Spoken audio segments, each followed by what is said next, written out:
J'écris un roman.eu présente Ondes des Arts. une fiction écrite par Stéphane Pavanelli, réalisée par Ingrid Lemaire Enfin, une fiction. Très inspirée de faits réels. et propulsée par la communauté J'écris un roman.eu. 4e épisode, Amour à revendre. Pour notre 4e épisode, nous voici aux abords de l'Opéra Garnier. Il fait beau. Un petit air de vie d'avant. À voir tous ces gens qui savent faire, qui courent, qui roulent, qui piétinent avec le portable vissé à l'oreille. Ah, mais il se passe des trucs importants là.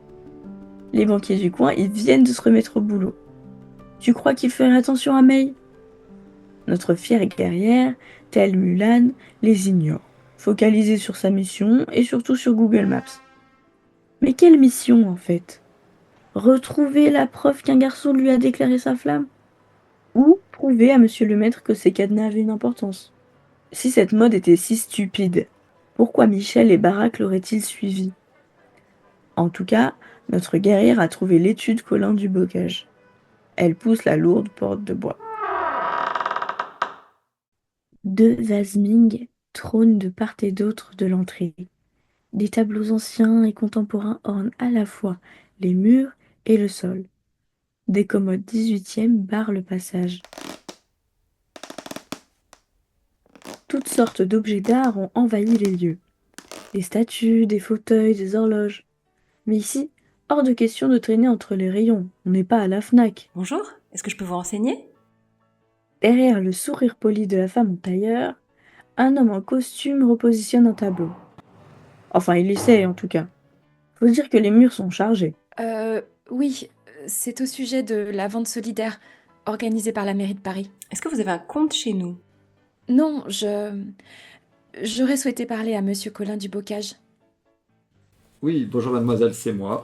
Je vous prie de m'excuser de mon accueil. L'activité est un peu réduite en ce moment, j'en profitais pour faire un peu de rangement. Notre homme sort un masque de sa poche qu'il met sur son visage. C'est pas terrible, ses lunettes se retrouvent pleines de buée. Voilà, c'est mieux, c'est placé, dites-moi.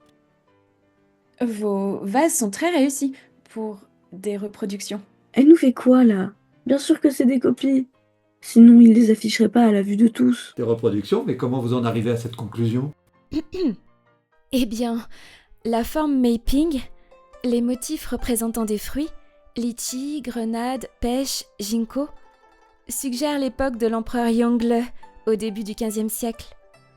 L'harmonie de blanc et de ton bleu de ces porcelaines devrait correspondre aux premières pièces réalisées de cette manière pour la cour impériale. Avant, les artistes travaillaient en monochrome, sous la dynastie des Yuan. Sauf que les bleus de vos vases ne peuvent en aucun cas rivaliser avec l'intensité des pigments d'origine à base de cobalt, issus de la Perse. Incroyable, bravo, vous êtes une vraie experte en herbe. Alors vous comprenez qu'on a mis ces objets en vitrine, que c'est agréable à l'œil, et sachez qu'un vase identique, identifié de la période, vient d'être adjugé 5 millions d'euros. Quelque chose d'exceptionnel avec les motifs classiques, feuillage et pétales de lotus. Et sinon, en quoi puis-je vous aider ? Le cœur de notre héroïne manque un battement. Si ça se trouve, l'expert en art qui se tient devant elle a organisé lui-même cette vente. On va éviter de lui raconter n'importe quoi. Écoutez, je fais des recherches pour mon mémoire en histoire de l'art. Ça porte sur les cadenas d'amour. Au crédit municipal, ils m'ont conseillé de vous rendre visite. Et voilà, vas-y, invente un nouveau mensonge. Ah, ils ont bien fait. C'est un vieux dossier, je crois que je l'ai encore. Je vais le chercher dans mon bureau. Ah oui, c'est une vente qu'on peut pas oublier, ça a été un gros succès. Elle a ramené beaucoup d'argent pour les associations, les gens se sont connectés du monde entier, c'était dingo. Là, regardez, c'est la French Lover. À la French Lover, on leur avait donné des noms exceptionnels, et ça c'est une de mes plus belles pièces. Tout était d'origine, aucun montage, pas de traces de rouille, il y avait la tour Eiffel accrochée au cadenas, le top. Elle a été cédée 2400 € à une cliente américaine. L'amour soulève des montagnes. Love is forever. Et vous cherchez quelque chose de particulier ? Il n'y avait pas de clé USB par hasard ? Clé USB, drôle de question, non, je ne crois pas. Et à quoi elle aurait ressemblé ? Un porte-clés, un petit boîtier en métal. Non, je cherche vraiment. Attention, 1, on saute. Tu sais ce que je vais faire, May? Je vais transférer nos photos là-dessus. Paris se souviendra qu'on était là ce soir. Mademoiselle, On l'attache ensemble. Il faut pas qu'on oublie de faire un vœu. Tu penses à quelque chose? mademoiselle, ne pleurez pas, c'est pas si grave. Qu'est-ce qu'il y a? Écoutez, j'ai compris que cette clé avait de l'importance, mais il reste une possibilité. De mémoire, il y a une artiste franco-mexicaine qui a exposé l'an dernier une sculpture, place du Palais Royal. Elle l'a élaborée avec des grilles du pont. Il y a une possibilité que votre clé soit peut-être là-bas. À mon avis, le mieux, vous la contactez, c'est pertinent pour votre mémoire, et il y a une chance de succès.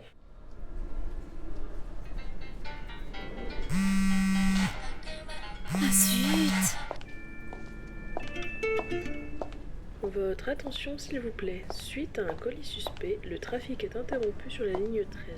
Reprise estimée du trafic vers 11h45. Mademoiselle Tan, monsieur le maître, je viens d'essayer de vous joindre. J'ai réfléchi à votre demande, puisque vous n'êtes pas la seule à m'en parler. Finalement, ça pourrait coller votre sujet. Par contre, il nous faut un vrai travail documenté, pas juste des photos et anecdotes. Une démarche qui complète le programme du cours. Vous me tenez au courant? À croire que Sam ait finalement porté chance à May. Fatiguée par cet ascenseur émotionnel, notre héroïne rentre au studio. Enfin, dès que le métro repart. Nous vous rappelons que le port du masque couvrant le nez et la bouche est obligatoire à bord des trains et dans toute l'enceinte de la gare. Revigorée par cette nouvelle, May passe les jours suivants sur ce travail. Bah oui, c'est officiel maintenant. Bon, je dois être honnête avec toi, ces recherches vont être perturbées. J'en suis pas très fière. Chez nous, Carmen Mariscal. Pas étonnant qu'elle soit passée inaperçue avec l'actualité. Faut dire que la sculpture a été présentée début mars 2020. Tu sais ce qui a suivi ensuite. Sans la pandémie et le confinement, est-ce que les gens se seraient vraiment pressés pour voir une cabane faite en cadenas?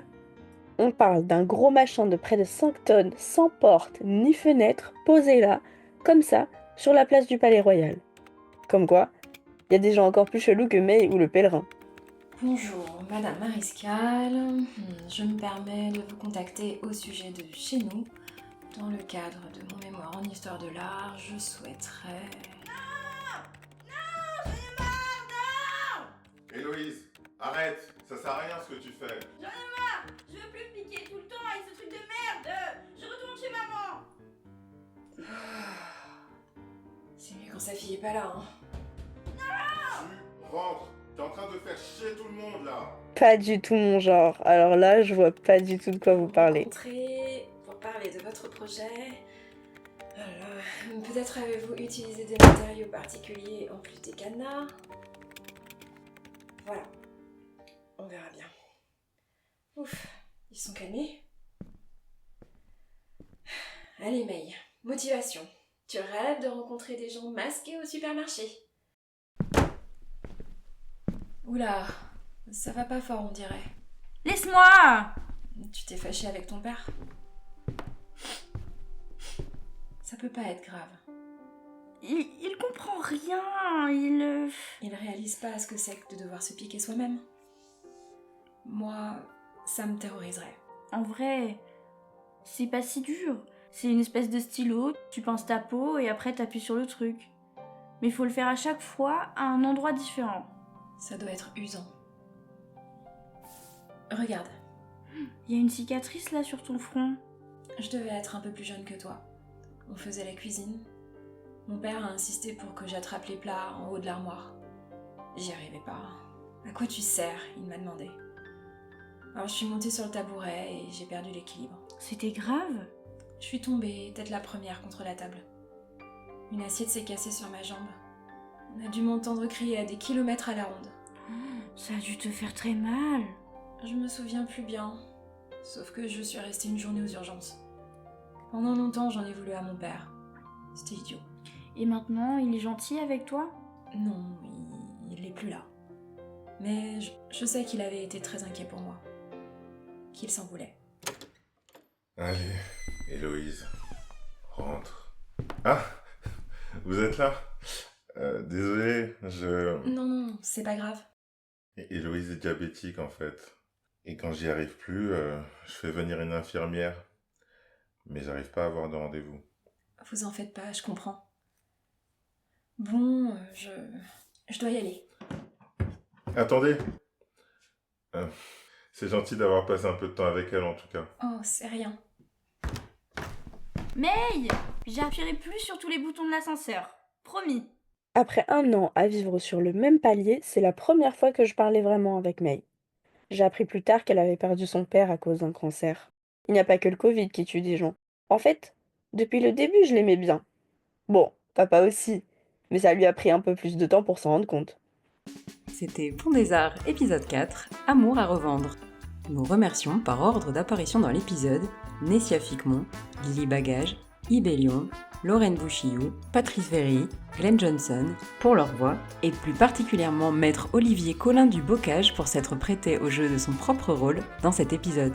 Un scénario de Stéphane Pavanelli inspiré de faits réels autour de la passerelle du Pont des Arts. Révision, enregistrement, montage et production par J'écris un roman, Ingrid Lemaire. Nous remercions également la communauté J'écris un roman pour l'enthousiasme, les relectures et les bonnes ondes.